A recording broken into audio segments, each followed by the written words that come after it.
we're going to take a look in this video at the idea of the difference between a permutation and a combination. And we're basically going to use these as the building blocks to be able to build up to our counting methods, which is one of the applications that we're going to be looking at in a lot of our courses like contemporary math and statistics. A lot of people think that a permutation and a combination are the exact same thing, and they do have a lot of commonalities to them. But the one main difference is that in a permutation, we just arrange elements in a set, and then the order is important. Okay, so basically, whichever element you put in the first position matters, whichever one's put in the second position, third position, etc. We generally use a permutation when the elements in a set are distinguishable. So in other words, we can identify the difference between one element and another element. In other words, there's just not like a mismatch, or just basically we're saying that each of the elements is the exact same as one another. A combination is, again, another way of arranging elements, but the order in which they're arranged is not important. So it doesn't matter which is in the first position or which is in the second position or third position, etc. It just matters that it gets picked. Whenever we use a combination, we generally have elements in the set that are indistinguishable. All right, and we have a diagram below. We have these sort of yellow dots, and all these yellow dots are just yellow dots. So we can't really tell the difference between this yellow dot and this yellow dot. They're basically the same yellow dot if we were to throw them into a bag. And it's the same as this one. So if I was to just basically throw those in a bag and shake up the bag, it doesn't really matter which one I pick as long as I pick one of them, if for some reason I'm seeking out to pick the yellow dots out of the bag. Now, if we have a combination lock, or a permutation lock, we want to make sure that the numbers that we have are in the right order. So we might know that the key code is 1, 2, 3, 4, but if we do it instead as 2, 1, 3, 4, then it's not going to open. So that's the difference, is that the order would matter. So this is really more of a permutation, and this is more of a combination when we're looking at this. All right. And so what we're going to be looking at is we're going to be looking at how many different permutations and how many different combinations we get from a set of maybe n elements. So let's start by trying to write all the permutations of 2 that are in this set ABC. And remember, the order is important, and we're picking out 2 elements. So one set of 2 from ABC is AB. But if I flip that around and write it as BA, those are 2 different permutations. All right, so they're not the same thing. So we have A in the first position, B in the second position for the first permutation, and for the second permutation, we have B in the first position, A in the second. We could also pick AC, which would be different than CA. And then, so that would be the third permutation and a fourth permutation. And then finally, we could have BC, which is not the same as CB. All right, so in total, what that means is that there are 6 permutations.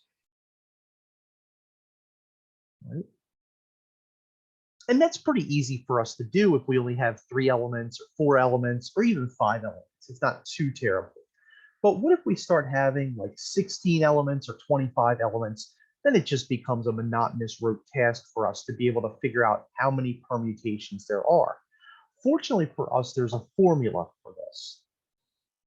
So let's say for some reason I want to figure out the number of permutations consisting of R elements. So in the last time we picked 2 permutations, or permutations of 2 that can be selected from n elements. And in the previous example, there were 3 elements, A, B, and C. So we could pick and figure out the total number of permutations by given this formula. So Pn comma R is equal to n exclamation point divided by n minus R exclamation point. In math, an exclamation point, for those of you that have never seen it, is called a factorial. And a factorial is just basically taking all the factors, starting with that integer, and multiplying in descending order until you get to 1. So for example, 5 factorial is 5 times 4 times 3 times 2 times 1, which would compute to 120. What we're going to do is I'm going to show you how to be able to evaluate a permutation without a calculator by using this formula. But then I'm also going to show you how to use some sort of calculator or computer program. So if we get a really big number, then we don't have to sit there and try to mess around with this. So let's take a look at a few examples. All right, so we're going to evaluate the permutation without a calculator and then with a calculator and computer program. All right, so let's just first define n in this case to be 5 and r in this case to be 2 in our formula. And so that's going to be equal to n factorial, which is 5 factorial, divided by 5 minus 2 factorial. And of course, we can simplify this by writing this as 5 factorial over 3 factorial. And then to be able to evaluate, we know the definition of 5 factorial is 5 times 4 times 3 times 2 times 1. And 3 factorial is just 3 times 2 times 1. Notice we have 3 times 2 times 1, 3 times 2 times 1, and that's just going to give us 20 possible permutations. So if there are 5 elements and I want to select 2 of those, there will be 20 different ways that we can pick. Remember before we had 3 elements and we were picking all the permutations of 2, and that gave us 6 permutations. This gives us 20 permutations. To be able to do this with some sort of computer algebra system or calculator, what we can do is we can go into Google and we could just type in something like permutation and combination calculator. Right? And I found this one a little bit earlier from calculator.net. It's a pretty good one. And what we can do is we can type in the n, which is 5, and then we can type in the r, which we said was 3. We can calculate, right? And the number of permutations that it gives us is going to be 60. All right, so if we look, I should have been 5, 2, excuse me. So let me type in a 2 there, and 5 factorial over 5 minus 2 factorial is 20. All right, so we could do it that way as well by using some sort of computer algebra system to compute it.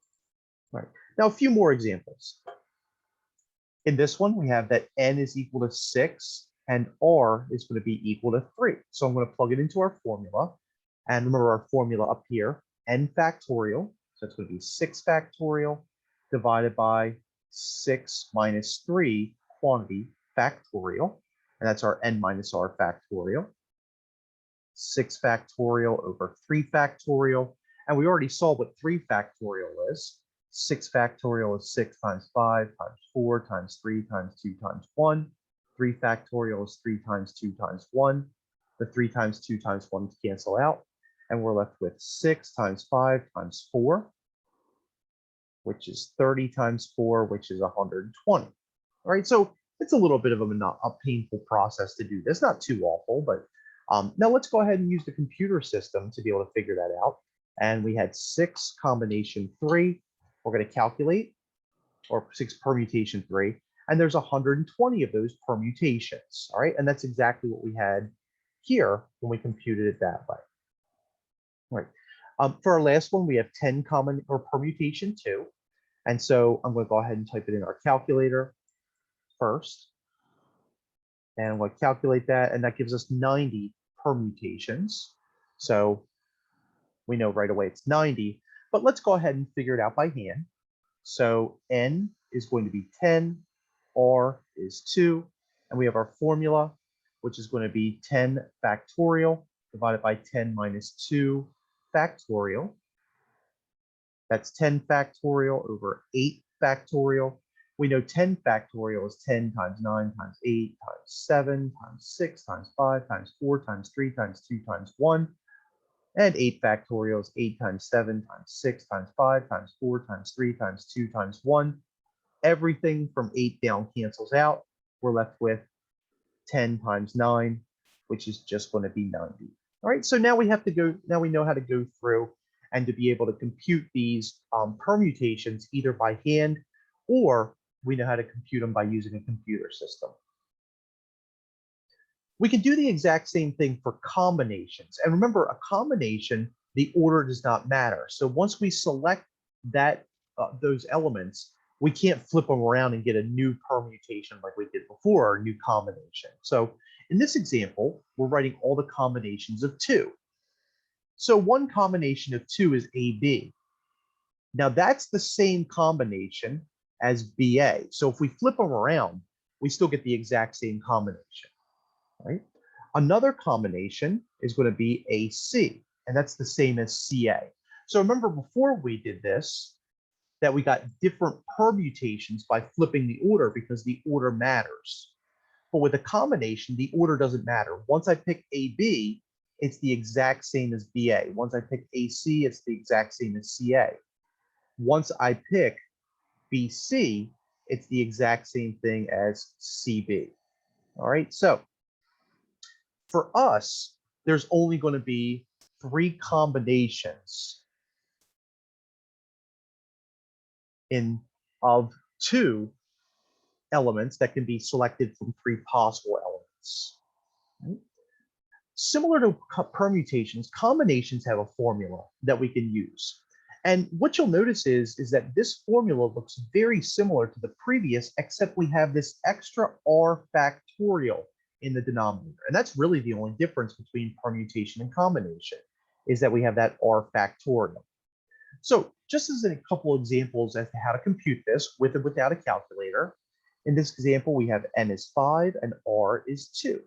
So we're going to plug it into our formula, and we're going to have that 5 factorial divided by 2 factorial divided by 5 minus 2 factorial. And then we're just going to go ahead and expand. We know what 5 factorial is. 5 times 3 times 2 times 1.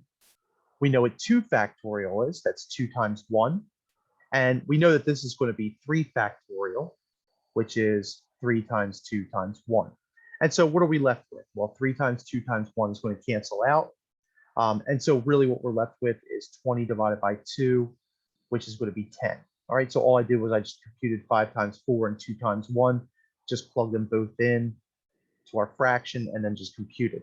Now, of course, we could check it using a calculator. Okay, so we have 5 combination 2. And notice right here, it gives us the combinations, and that's going to be 10 combinations. All right, so for us, we could just use this calculator.net, and it does a really nice job of computing. Okay. Another example, combination 6, 3, where n is 6 and r is 3. So we're going to have 6 factorial divided by 3 factorial divided by 6 minus 3 factorial. We know what 6 factorial is. 6 times 5 times 4 times 3 times 2 times 1. We know what 3 factorial is. So this 3 is going to be 3 times 2 times 1. And then we get another 3 factorial from the 6 minus 3, which is another 3 times 2 times 1. When we're doing this, we know that 3 times 2 times 1 is going to cancel. We also know that 3 times 2 times 1 is 6. And so we can just cancel those out, right? And so we're really just left with 5 times 4, which is going to give us 20.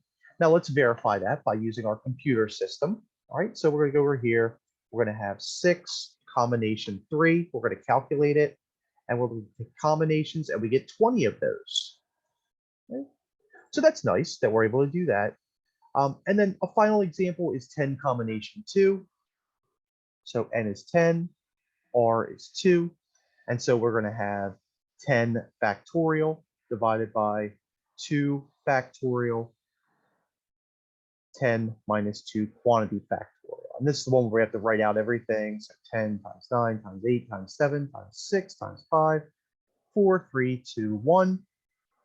2 factorial is 2 times 1. And then finally, 10 minus 2 is going to be 8 factorial, which is 8 times 7 times 6 times 5 times 4 times 3 times 2 times 1. Everything from here cancels out, and we're left with 90 divided by 2. Another way we could do this to make it a little easier is that 2 divided by 10 is 5. So we really would just end up with 5 times 9, which is 45, or 90 divided by 2 either way. And of course, for these bigger types of combinations, we could just use our computer system to be able to figure it out. We have 10 combination 2. We're going to calculate that, and we get 45 exactly as we got when we do the final. All right. So now we know how to go through and compute combinations and permutations, or the number of those. And so in the next video, we're going to take a look at how we can go through and look at some of the applications of those.